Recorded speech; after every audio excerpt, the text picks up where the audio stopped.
Fala galera do Peleja! E hoje o Fora do Eixo é sobre uma das seleções com uma defesa mais sólida do mundo, Murilo. Praticamente intransponível, né? Pelo menos se tratando de Copa do Mundo.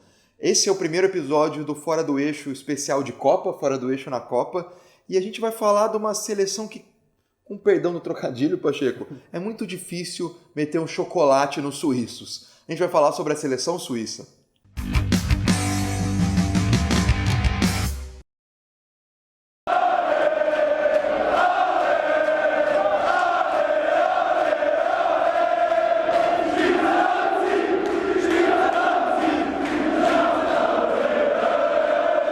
O primeiro desafio da seleção brasileira nessa Copa de 2018 tem fama de ter uma das defesas mais intransponíveis do mundo. E não é à toa que ela tem essa fama, né? A seleção suíça de futebol tem um recorde nas Copas de ser a seleção que mais tempo ficou sem tomar um único gol. E essa história começou a ser feita de uma outra forma, com um outro recorde sendo construído. Na Copa do Mundo de 2006, a seleção suíça conseguiu jogar todo aquele torneio sem tomar nenhum gol, algo inédito até então. Com os 3 jogos da fase de grupos sem tomar nenhum gol, a seleção suíça conseguiu ir para as oitavas de final em um jogo contra a Ucrânia. E num 0-0 também, que não resultou gol nenhum, foi parar nos pênaltis.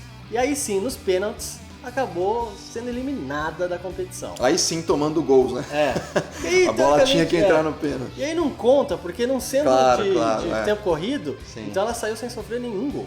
E aí 4 anos depois, já na Copa de 2010, só na segunda partida da fase de grupos, aos 22 minutos do segundo tempo, é que a Suíça volta a tomar um gol, e o gol do Chile, Colo-Colo. E o recorde então era quebrado, mas foi o único gol esse do Chile que a seleção suíça tomou naquela Copa. Então a gente pode dizer que em 7 jogos ou em 2 Copas, a Suíça tomou só um gol. Porém, na Copa no Brasil, em 2014, é meio que um ponto fora da curva. A seleção suíça tomou 7 gols em 4 jogos, só que esses 7 gols foram principalmente por conta do segundo jogo, né? O jogo contra a França, que a Suíça tomou 5.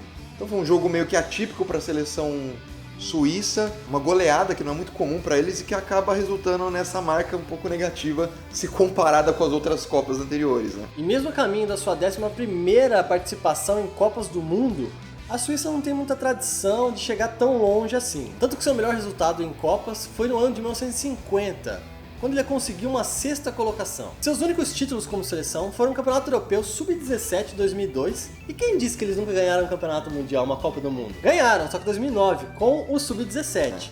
E praticamente 10 anos depois, aquela geração que foi campeã, hoje em dia está na seleção principal, com nomes como o Ricardo Rodrigues, que é lateral esquerdo, o Meia Chaka, que joga no Arsenal, e o atacante e artilheiro da seleção, Seferovic. Fora de campo, nas arquibancadas, os torcedores suíços também costumam dar show, né? Mas nem sempre esse show é no mesmo idioma, né? Gritado no mesmo idioma. Por que isso? Porque a gente tem 4 idiomas diferentes falados na Suíça. O alemão, o francês, o italiano e o romanche. Então não é muito difícil você ver cantos na torcida da Suíça em idiomas diferentes. Mas o mais cantado mesmo, né, que é quase uma unanimidade, é o Hop Suisse, que é mais ou menos um Vai Suíça. Algo muito comum, começa a reparar nos jogos da Suíça, são alguns sininhos relacionados à fazenda, às vacas, algumas fantasias de vacas, os próprios torcedores fazendo alusão à fama da Suíça com seus laticínios e principalmente ao chocolate suíço. E essa mescla de idiomas dentro do próprio país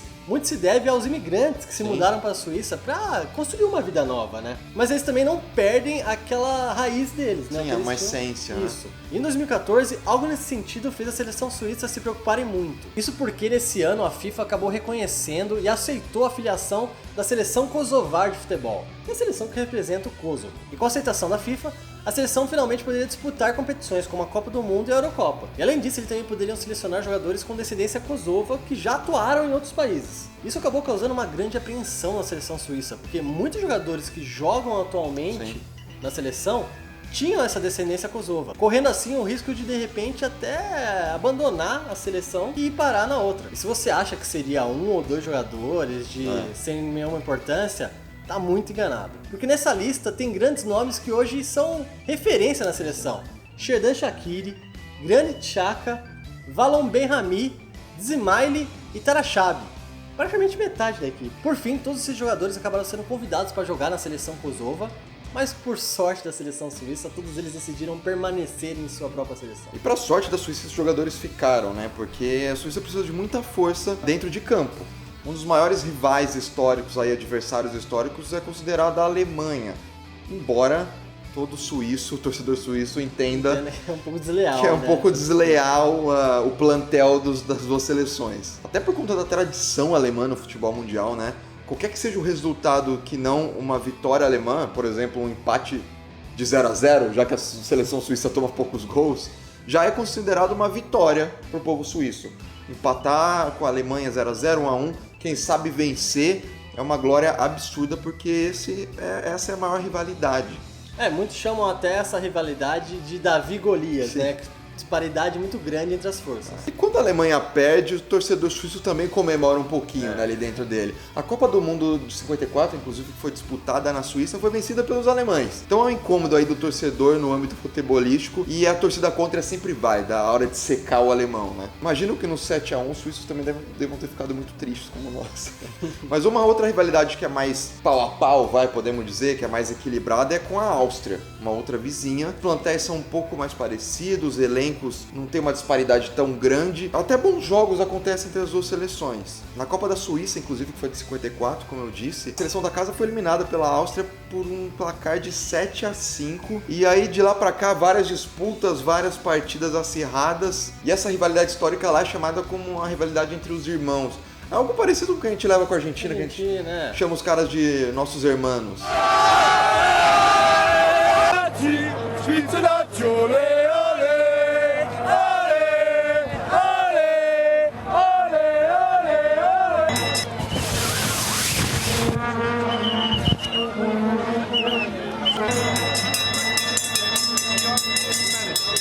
E é isso, galera. Se vocês gostaram do episódio de hoje, não deixe de comentar aqui embaixo, se inscrever no canal, ativar as notificações e ficar esperto, porque no dia 17 de junho, a primeira partida do Brasil é contra a Suíça na Copa do Mundo. Promete ser uma partida dura, ainda mais se a gente analisar esse histórico aí de uma defesa fechadinha. Olha. Tomara que aconteça um chocolate suíço, né? Que a seleção meta uns 3, 4, mas 1-0 já tá de muito bom tamanho contra uma seleção forte, né? Consistente como a seleção suíça. Boa. Falou, galera. Um abraço.